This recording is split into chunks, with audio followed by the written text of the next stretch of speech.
are back in a tractor, farming, lifting soil, turning dirt, making dust.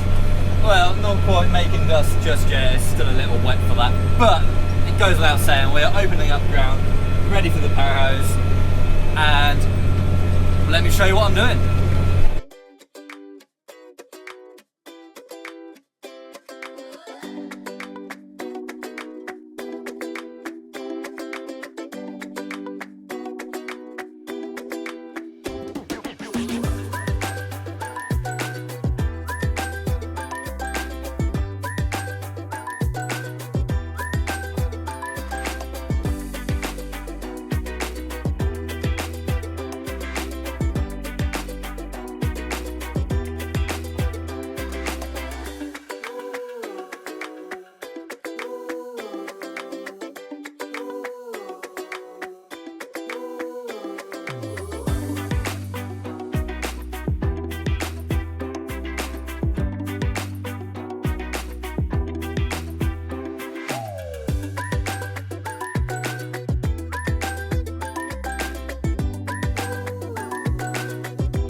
Probably just saw, crashed the drone again. Oh dear. Thankfully, fairly easy to get to. Good. Well, I hope those shots were worth it. Oh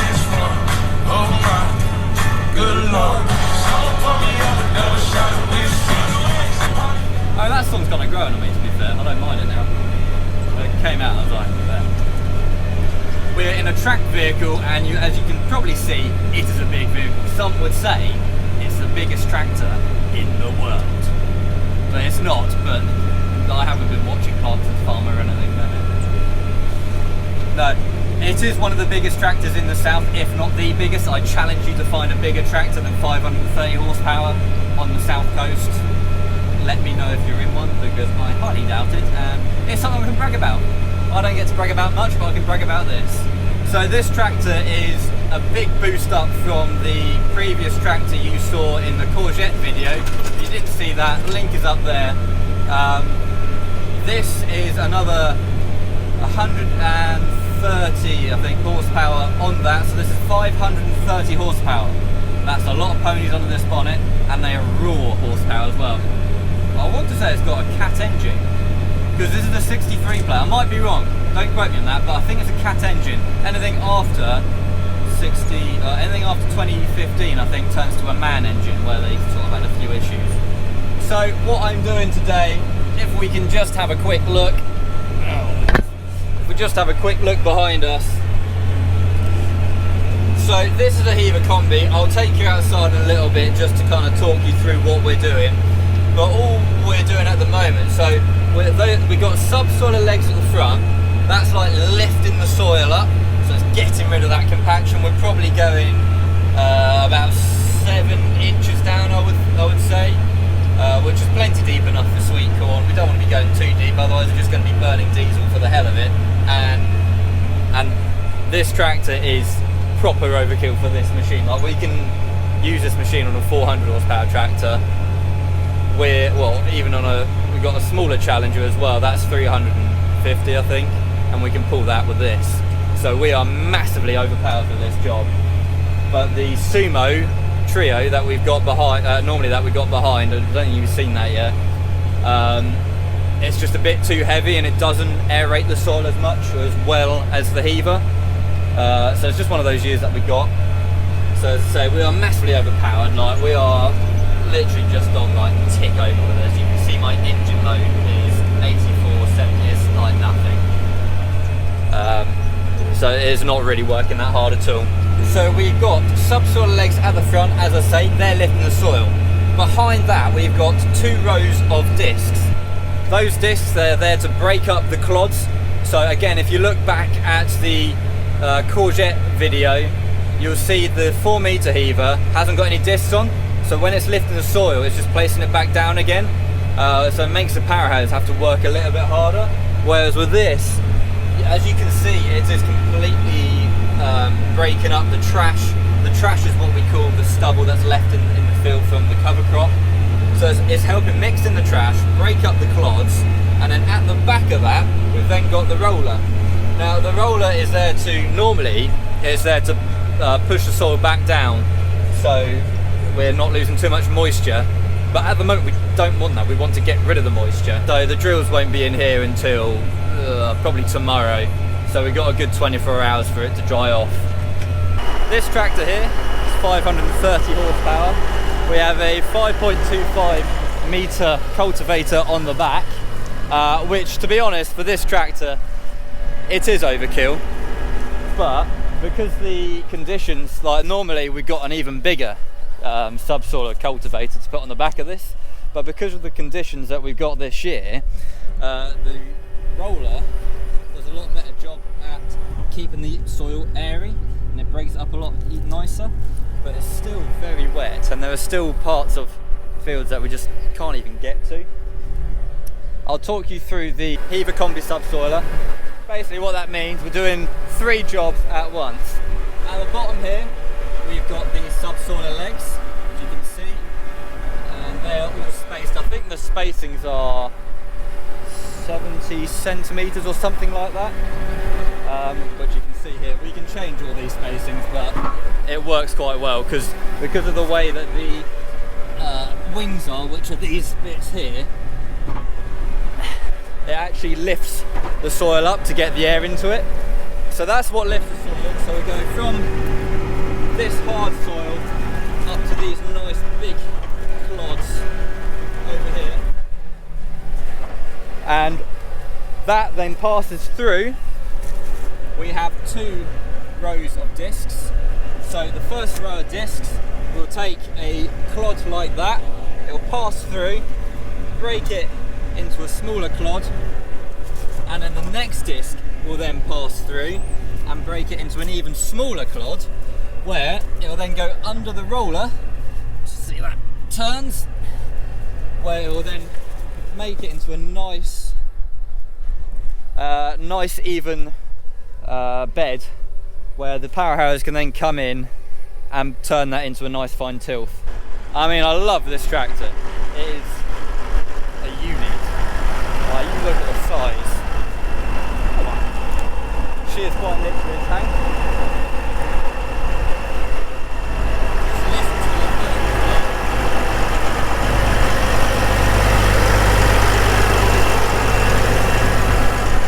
So the tractor actually weighs 22 tonnes, I think. This cultivator or subsoiler will weigh about 7 to 8 tonne, and it's a fair old rig, to be honest. But the whole point of having a tracked vehicle, because this is 22 tonnes, the footprint is spread. You look at the footprint they've got from there all the way to there. So it's actually creating less compaction in the soil, which means that the following crop is going to come up better because we're not damaging the soil as much as a wheel tractor. So the footprint on that is going to be far less than, let's say, a 10-tonne tractor on wheels, which is pretty cool. And the grip you get from that, when it's dry, she'll pull like a train. But when it's wet, which it has been, useless. I could have the smallest implement on the back of that and I will not move. Just won't go, because that is effectively a 2-wheel drive tractor. Not 4-wheel drive, 2-wheel drive. All we've got is a diff, but when you turn the steering wheel, the diff then unlocks so you can actually turn. But only when the steering wheel is locked in position, that's when you got the traction. But she is a honey. I just love the sound of her. As you can see, we've got the subsoiler legs at the front, where you can then see after the subsoil legs have gone through, that soil is then lifted up, the discs then go over it, where it's then churning it all up, and it's then going out the back to the roller, leaving a nice fine nice fine clods at the back.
Due to the weather being what it has been, we've still got pockets of fields that are still, look at that, stodgy.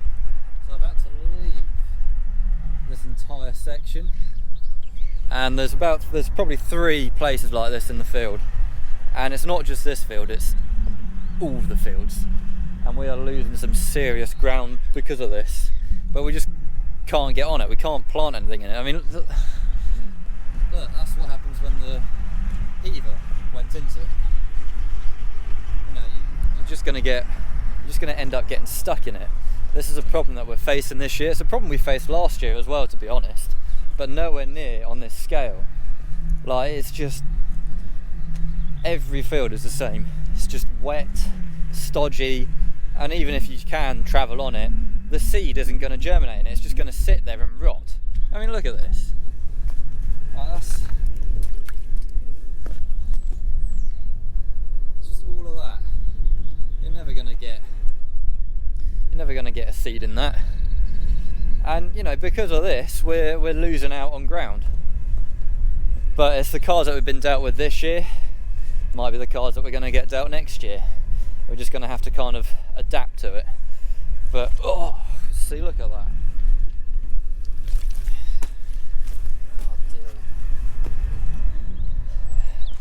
But it's not an uncommon thing this year.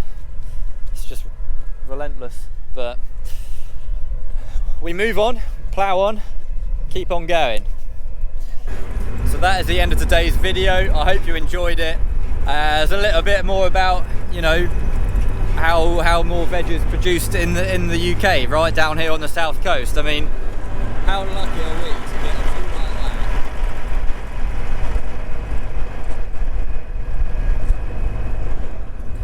It's just incredible. But if you did enjoy it, please do give it a thumbs up. It means the world to me. Give it a subscribe as well. See a bit more of the same sort of content.